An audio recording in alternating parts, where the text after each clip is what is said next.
Hello friends, once again Jiffy education में आपका स्वागत है। Yes, your classroom any time anywhere.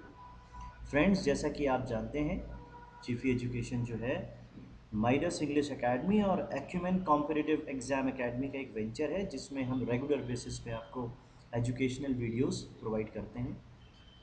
तो फ्रेंड्स, आज के टॉपिक जो हमने लिए हैं, जो आपके एग्जाम के लिए वंस अगेन एक इम्पॉर्टेंट टॉपिक है, दैट इज कॉल्ड कंजंक्शंस।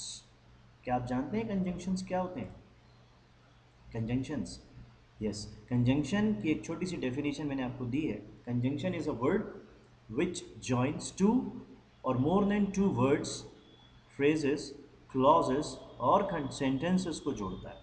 मतलब ये है कि कंजंक्शन ऐसे शब्दों को कहते हैं जो दो वर्ड्स, लेटर्स, जैसे for example A and B, Ram and Shyam, Ram और श्याम, इस टाइप से। या फ्रेजेस, फ्रेजेस क्या होते हैं? यस, हिंदी में कहते हैं वाक्यांश। वाक्यांश मतलब वाक्य का एक अंश या वाक्य का एक ऐसा हिस्सा जो कि पूरे मीनिंग को डिफाइन नहीं कर पाता। जैसे फॉर एग्जाम्पल मैंने कहा आ चेन। अ चेन मतलब, अब चेन क्या है? सोने की चेन है, चांदी की चेन है, कितने ग्राम की चेन है, ये तो पता नहीं चल रहा है, सिर्फ एक चेन बोल दी। तो इसका मतलब ये सेंटेंस नहीं हो सकता, ये एक फ्रेज होगा। क्लॉजेज, क्लॉजेज क्या होते हैं? वैसे तो कई टाइप के होते हैं, लेकिन क्लॉजेज एक बेसिक बात मैं आपको समझा देता हूँ। क्लॉजेज मतलब ऐसे वाक्य जो कहीं ना कहीं कंडीशंस पे आधारित हो जाते हैं। जैसे अगर तुम पढ़ोगे तो पास हो जाओ, ये क्लॉज है। इसमें एक प्रिंसिपल क्लॉज है और एक सबॉर्डिनेट क्लॉज है। और सेंटेंसेस, सेंटेंसेस मतलब शब्दों का समूह जो पूरे मीनिंग को डिफाइन करता है, हम उसे सेंटेंस कहते हैं।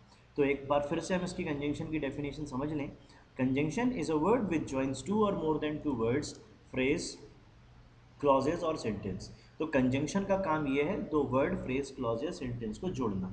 अब कंजंक्शन हमारे एग्जाम में इसलिए इंपॉर्टेंट है क्योंकि कहीं ना कहीं एरर्स आती हैं और हमें एरर्स को निकालना भी सीखना होता है। तो चलिए इसको समझने के लिए हम कुछ एग्जाम्पल्स लेते हैं। जैसे फॉर एग्जाम्पल इस स्लाइड में आप देख रहे हैं, Rakesh and Sumit go to school. इसमें एक कंजंक्शन हमने लिया है, that is called and. And क्या कर रहा है? राकेश और सुमित इन दो नाउन को जोड़ने का काम कर रहा है। राकेश और सुमित स्कूल जाते हैं। दूसरे एग्जाम्पल को देखें तो देखेंगे, Rakesh gave me a book and a pen. इसमें लिखा हुआ है एंड, और ये जो एंड है वंस अगेन बुक और पेन को जोड़ने का काम कर रहा है। थर्ड एग्जाम्पल लेते हैं, work hard otherwise you will fail. Yes, otherwise, otherwise मतलब आप जानते हैं पढ़ाई कर लो वरना फेल हो जाओगे। तो अदरवाइज क्या बोल रहा है? वरना। और ये जोड़ किसको रहा है? वर्क हार्ड, पढ़ाई कर लो, नहीं तो, अन्यथा, वरना आप फेल हो जाओगे। अन्यथा, वरना, नहीं तो, हालांकि ये नेगेटिव वर्ड है, पर ये अल्टीमेटली कर क्या रहा है? दो चीज़ों को जोड़ तो रहा ही है।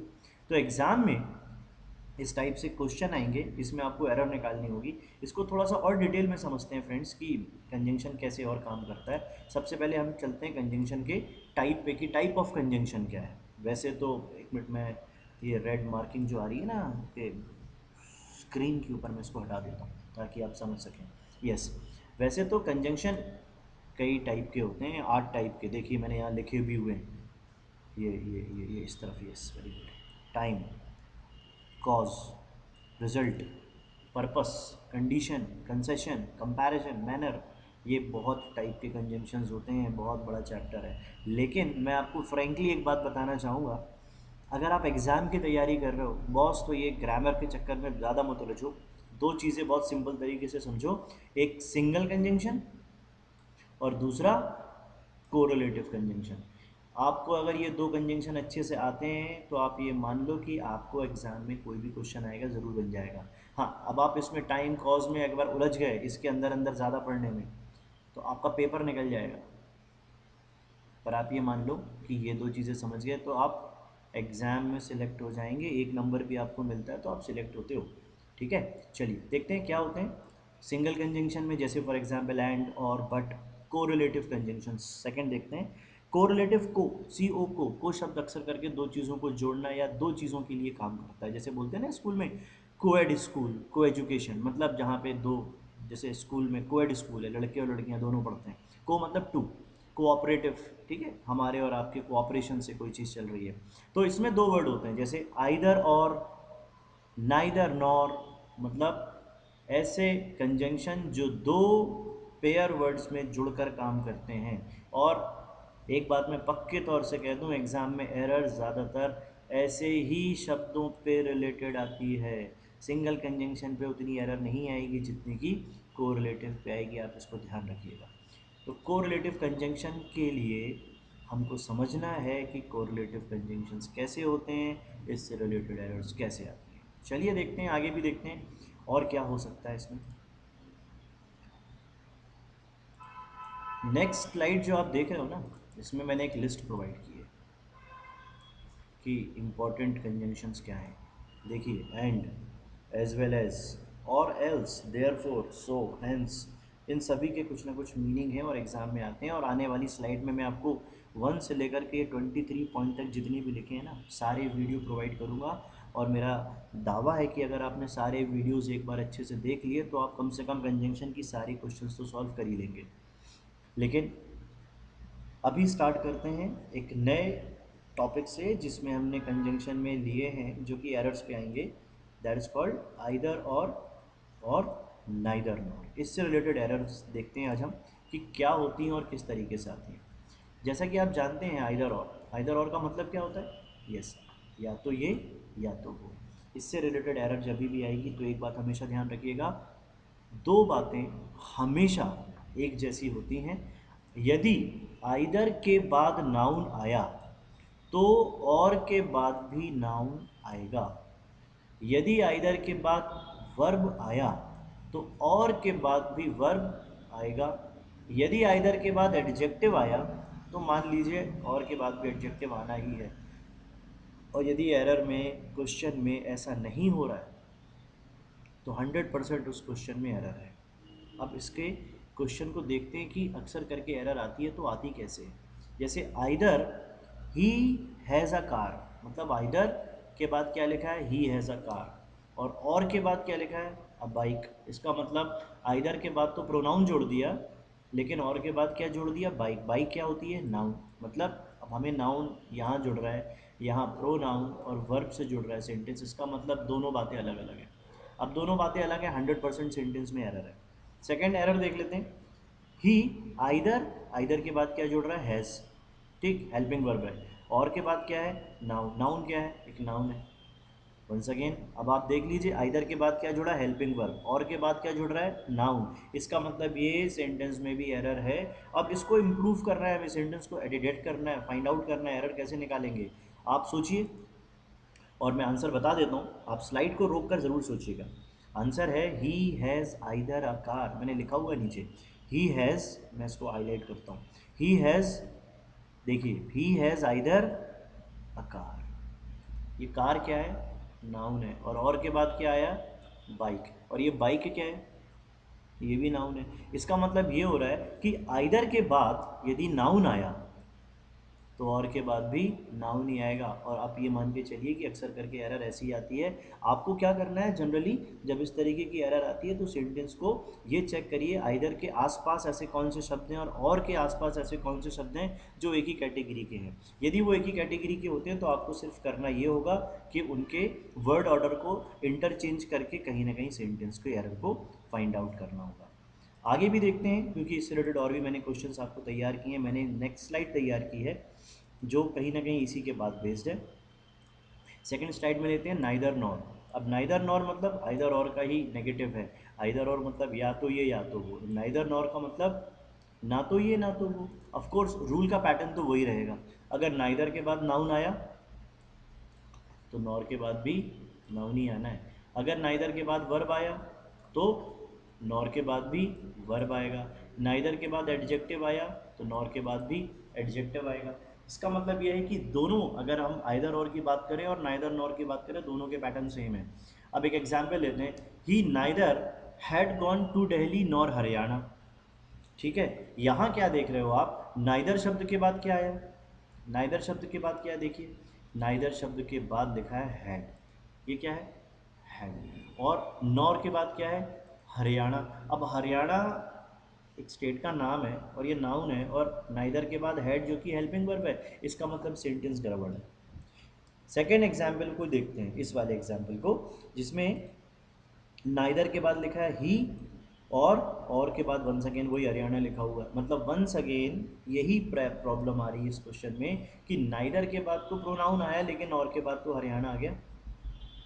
अगर ध्यान से देखें और बारीकी से देखें तो आपको पता चलेगा यहाँ दिल्ली भी लिखा हुआ है और हरियाणा भी लिखा है, ये दोनों स्टेट के नाम हैं। अब हमें कुछ ऐसा करना है कि ये सेंटेंस एक ही पैटर्न पे जुड़ जाए। तीसरे एग्जाम्पल को लेते हैं, ही हैड नाइदर गॉन, यहाँ नाइदर के बाद गॉन आ गया, गॉन क्या है, वर्ब है। और के बाद क्या आया, हरियाणा, हरियाणा क्या है, ये भी स्टेट का नाम है, नाउन है। वंस अगेन नाइदर के बाद वर्ब और के बाद नाउन। अब ये हमारे एग्जाम का पैटर्न नहीं है, हमें तो कहीं ना कहीं एरर ढूंढनी है। आपको ये सुधारना पड़ेगा। क्या करना पड़ेगा, सुधारिए। नाइदर के बाद कुछ ऐसा लिखिए जो एक जैसा दिख जाए और के बाद भी एक जैसा दिख जाए। कहीं ना कहीं आप देखो नाइदर के बाद क्या लिखा है, दिल्ली, नॉर के बाद क्या लिखा है, हरियाणा। इसका मतलब ये है हमने सेंटेंस को सुधारा। अच्छा, अब सुधार कैसे लिया, दिल्ली के पहले नाइदर लगा दिया, हरियाणा के पहले तो नॉर था ही। इसका मतलब नाइदर के बाद नाउन और नॉर के बाद भी नाउन जुड़ गया और ये सेंटेंस हमारा एरर से सही हो गया। इसका मतलब आप जब भी आइदर और नाइदर नॉर से रिलेटेड एरर को फाइंड आउट करें, एक बात हमेशा याद रखिए कि नाइदर के बाद यदि नाउन है तो नॉर के बाद भी नाउन होगा। नाइदर के बाद यदि वर्ब है तो नॉर के बाद भी वर्ब होगा।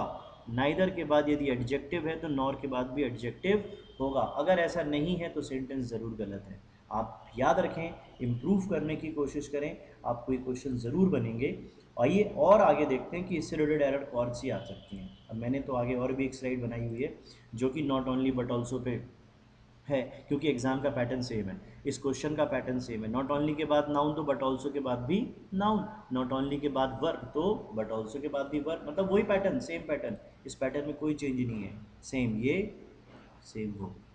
अब एग्जाम्पल आप देखो, he not only but also his brother is guilty. न जाने क्या लिखा हुआ है वो समझ में नहीं आ रहा है। इस टाइप के क्वेश्चंस तो जनरली नहीं आएंगे। यहाँ देखो, not only he but also his brother, यहाँ नाउन प्रोनाउन का डिफरेंस है। इसका मतलब इस सेंटेंस में कुछ तो गड़बड़ हो रही है, हमें इसको सुधारना पड़ेगा। सुधारने का तरीका क्या है, देखें, चलिए इसको सुधार लेते हैं। आप बता सकते हैं इसका आंसर क्या होना चाहिए।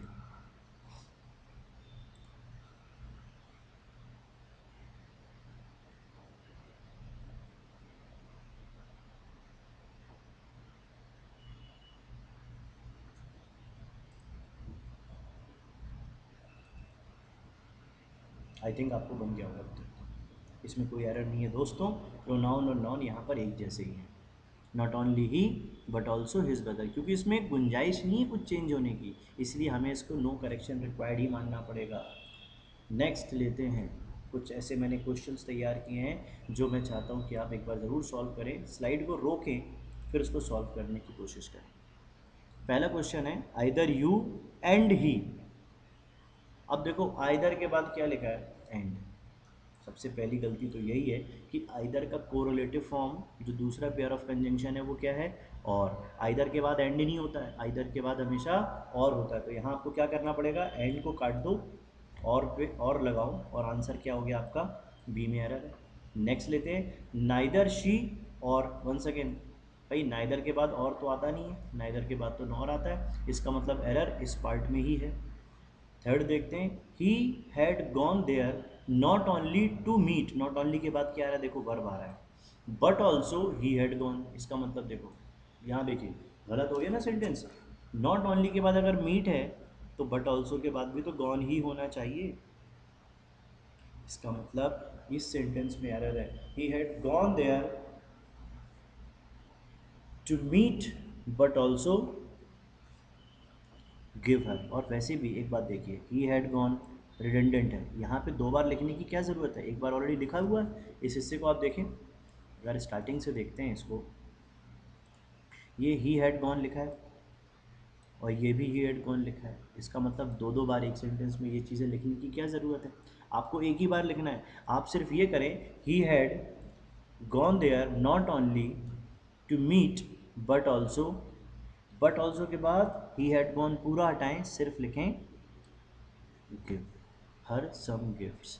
यस, आपको क्या करना पड़ेगा, इस पूरे पार्ट को हटाना पड़ेगा। मतलब he had gone there not only to meet but also he had gone to give, इतने हिस्से को हटाना पड़ेगा, आपको बोलना पड़ेगा he had gone there not only to meet but also give her some gifts। यहाँ पर हम he had gone to इतना पूरा हिस्सा हटाएंगे, तब जाके सेंटेंस सही होगा। मैं आगे की स्लाइड में आपको ज़रूर बताऊंगा कि पूरा हिस्सा हटाया, टू भी हटा दिया, ऐसा क्यों। ठीक, आप या वेट, नेक्स्ट वीडियो का मेरा वेट करेंगे, क्योंकि ये इन्फिनेटिव पर बेस्ड भी एक एरर है, आगे बताऊंगा मैं आपको। नेक्स्ट देखते हैं, neither his mother dash his father gave him gifts. अब आपको दो ऑप्शन दिए हैं मैंने यहाँ पे कि नाइदर या नॉर में से क्या लगाना है, आप सोचिए क्या लगाएंगे, क्योंकि यहाँ नाइदर लिखा है, ऑफ कोर्स सी बात है क्या आएगा, नॉर आएगा, और नहीं आएगा क्योंकि नाइदर के साथ नॉर आता है। नेक्स्ट देखते हैं, neither the salary nor the work was good. इसमें कोई एरर दिखती है आपको, सोचिए सोचिए सोचिए। नहीं है, यस, क्योंकि नाइदर के बाद नाउन है और नॉर के बाद भी नाउन ही है, दोनों एक जैसे सेंटेंस हैं, इसका मतलब इसमें एरर नहीं है। तो दोस्तों मैं ऐसी आशा करता हूँ कि आपने आइदर और, neither nor, not only but also say संबंधित जो क्वेश्चन होते हैं उसकी ट्रिक या टेक्निक को आपने समझा होगा। सिंपल सी टेक्निक थी, नाइदर के बाद यदि नाउन है तो नॉर के बाद भी नाउन होना चाहिए, यदि नाइदर के बाद वर्ब है तो नॉर के बाद भी वर्ब, और नाइदर के बाद एडजेक्टिव तो नॉर के बाद भी एडजेक्टिव होना चाहिए। अगर आप इस बात को ध्यान रखेंगे तो आप आइदर और, neither nor, not only but also say related कोई भी एरर आएगी तो आप 100% सॉल्व कर पाएंगे।